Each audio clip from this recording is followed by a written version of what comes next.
good enough. Ready? Drink this way.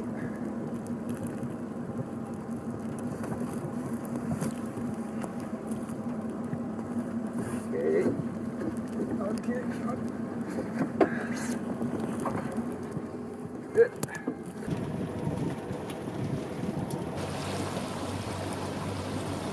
Yeah, let's check it out. Yeah. Let me put my boots on. I'm just still trying to. You got a good feeling, huh? Yeah, hopefully we'll find something there.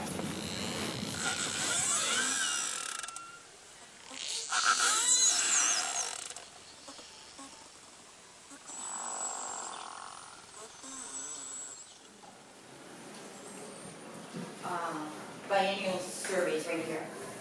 Sorry, and I forgot to mention that we got our first petition to list whales as endangered in '98, and we thought about listing them, except we had regulations to regulate the harvest.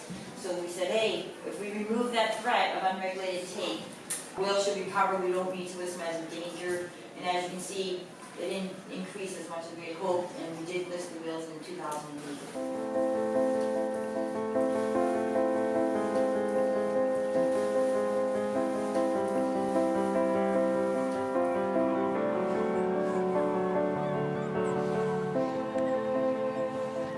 The Cook Inlet beluga population, when NIMS started surveys in 1994, we counted an abundance of about 653 animals, and they rapidly declined. Now we're doing surveys, and the more recent one was 2014, we had an abundance of 340 animals. Thousands of years ago, when Alaska was covered with ice, there was a single beluga population, and over time those glaciers receded and the belugas tucked into different fjords. A population evolved in Cook Inlet that's now a distinct subpopulation. They're very geographically isolated. They don't interbreed with any other stocks around Alaska, with south central Alaska and the area around Cook Inlet being the most populated and fastest growing area in the state. There's a lot of stresses from non-point source pollution, the runoff from our large metropolitan area in Anchorage. There's oil and gas development and toxic dumping from those operations. And we've got sewage discharges around the inlets. There's a variety of stressors that are raising important questions about the beluga's overall health.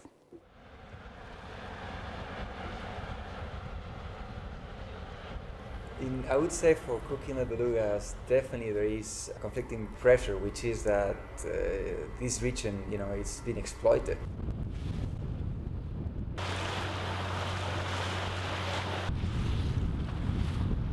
Strong industry for oil and gas and mining, so it's a region that has a lot of things that humans want from, and to get those things, you might need to do activities that might be just harming the environment. We are not in a remote region of the Arctic where there is little going on. We are, in the more dense populated region in Alaska. When I look at the belugas, I just think, I see how harsh the environment is, and I don't understand how they do it and what they've evolved to do, and so I just kind of am in awe of it. To only have an inkling of it and then have them disappear in the meantime when nothing can be done, and then maybe we crack the code later and it's too late. I just feel it's a failure on our part.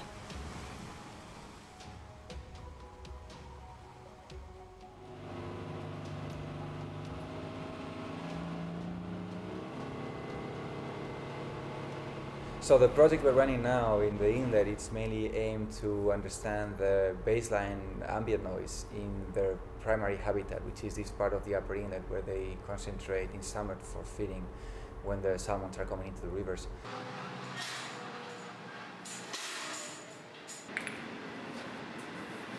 So what we have here is the three instruments we put in those moorings. So basically we have these guys are the acoustic recorders, and they record sound underwater. Then these other ones will listen for the echolocation of belugas and porpoises, and they have a special hydrophone that listens for ultrasonic signals, and then they log when they detect echolocation. And then the yellow big ones are the releases. So these are basically connecting the mooring package to the anchor, and when we need to recover our mooring package, we send a command. that we release the hook that it have at the bottom to the anchor, and then the whole package will come up and surface.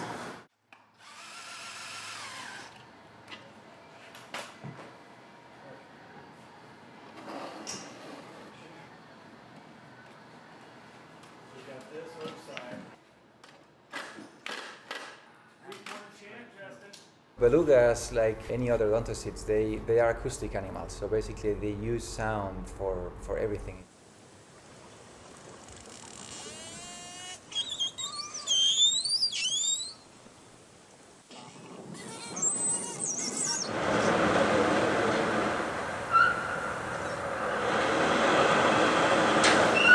So if we put noise into their environment, then their main sensory modality might be affected, and so they might have a harder time to find prey, or they might have a harder time to listen for their calf. And this is a complex environment, have strong tides and currents, so their navigation in this area is, it's complicated. So it's not like animals that live in open water where there is no danger of getting stranded.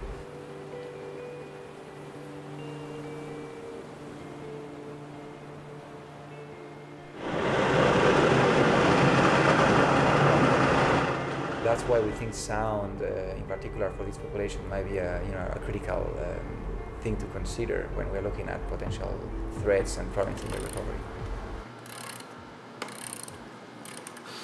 We have these 3 moorings deployed in that area for a full year to understand what noise are we receiving, how much shipping noise is affecting that region, or how much outboard noise or other activities that might be happening in the inlet, and also understanding how often we detect these animals in the areas.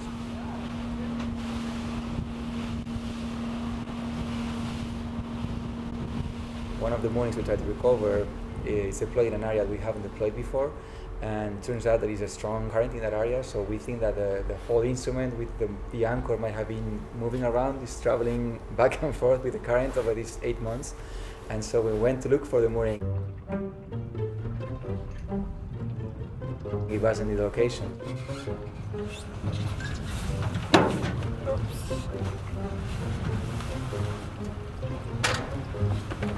Yeah, so if it didn't pop out already, I don't think it's down there. The second one we tried to recover, that we could communicate with it, and it was down there in the location where we deployed, but when we released it from the anchor, it didn't come up to the surface.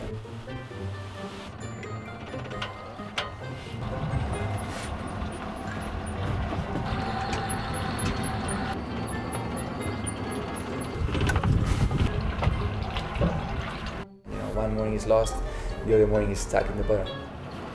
Nothing, huh? Yeah, nope.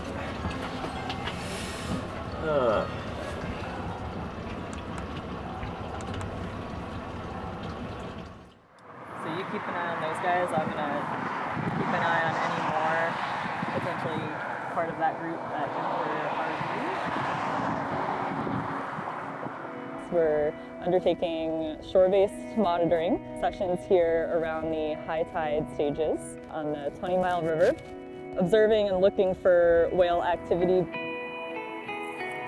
Another way that we're gathering our data is by interviewing boaters who are partaking in watercraft activity on the river.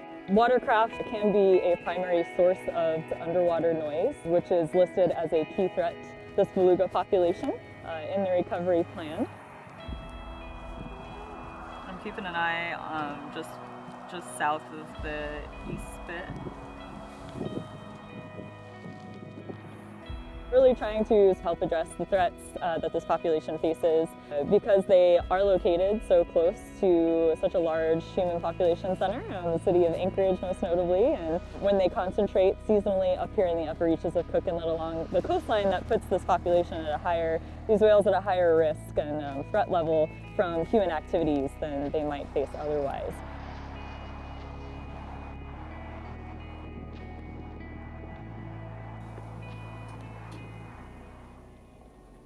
I'm a veterinary pathologist. I do primarily wildlife species with my work, and so that includes both terrestrial and marine mammals. What I do is go out and try to figure out why an animal died.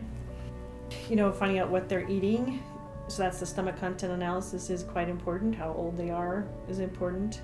Finding that we've had a couple of years where there's been a lot of fetal mortality.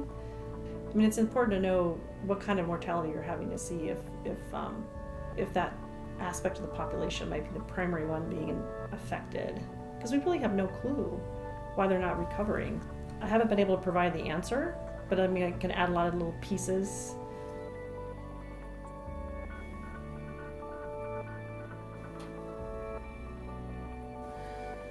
So we're looking for any kind of sign of infection, or this animal, we kind of wondered if it might have been trauma even.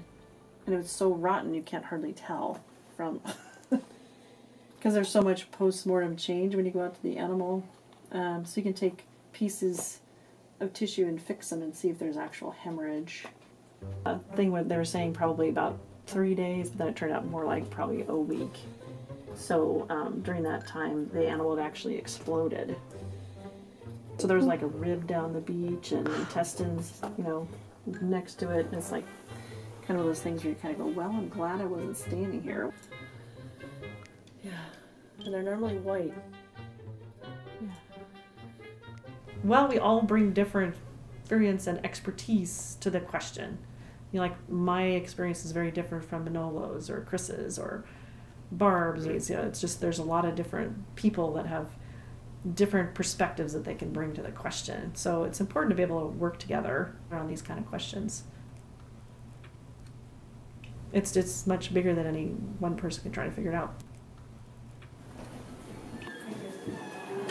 The project started in 2005. Here's an 11-year time period of all the groups that we've seen when we go out either in the boat or when we go along the highway along Turnagain. I work on the photo ID project for Cook Inlet belugas. We're mostly trying to learn more about the population by learning more about individuals. We photograph them and we use the identifying marks to track them, see where they're moving, what kind of habitat they're using, when they're certain places. Are they living from year to year? The individuals we recognize, the females, when are they having calves? How long do the calves stay with them? How healthy are their calves? And then we try to make that available to the public.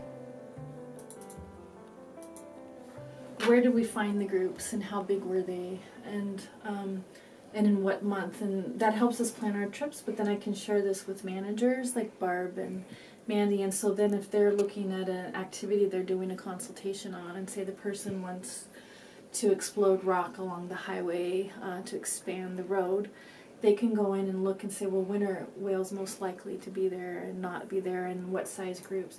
We try to get results to them so that when they're making decisions, they'll have some information to say, well, when are they most likely to be here or not, and what are they doing? So we try to not only learn more about the whales, but ways that that information can be used to kind of examine human activities in relation to the whales. I'm stepping back to see how it all fits together into a bigger picture rather than just this is our research project and this is yours. Why we're collecting this data, or there additional data we can be collecting that would be useful to Manolo that I should be sure to tell Kathy about. And I think we've all kind of evolved that way and had it be more integrative.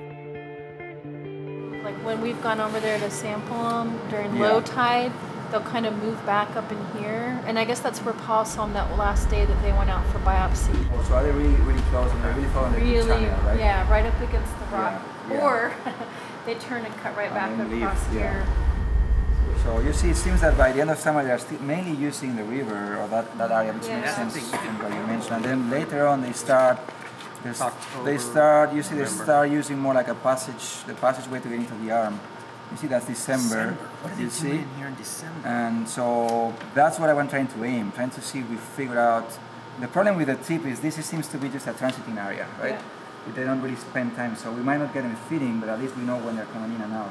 And that's all based on the nine whales where that we have information from December to February. So if you guys can be Chicaloon Bay, it's an important spot that we have monitored only in the past with satellite telemetry, so we know whales use this region, and we have never deployed any recorder here before. It's a very challenging place to work.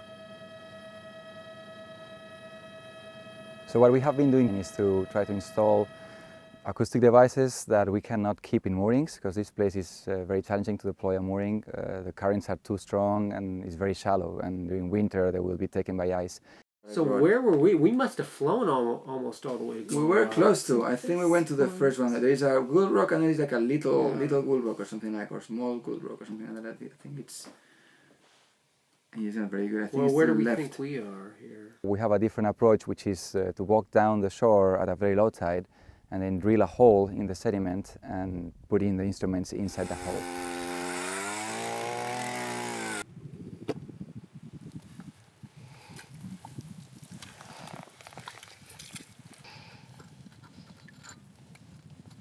The moorings that they're playing here basically is an echolocation logger. So it's a system that listens for the sounds the belugas are making in frequencies that the belugas are using for their sonar. And so these instruments are listening to those frequencies and logging when those signals are happening, and also some acoustic features for us to confirm that those are really beluga signals. Well, the main challenge here is to find a good place to deploy the instruments, and for that we have, the real experts that know about mud. Chris Garner and Christy Osmond, they are with us in this work, which has been really exceptional, because there is no other person, other people that know how to feel for, how to sense this is good mud or bad mud.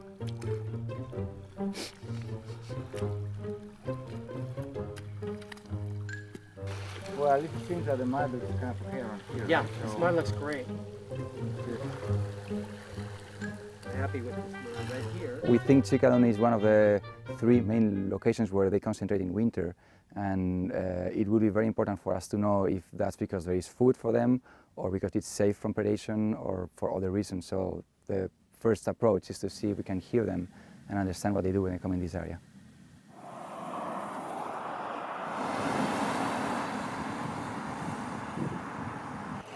And so this population is only a little over 300 of these critters, so you're getting a very quick glance at a very endangered species.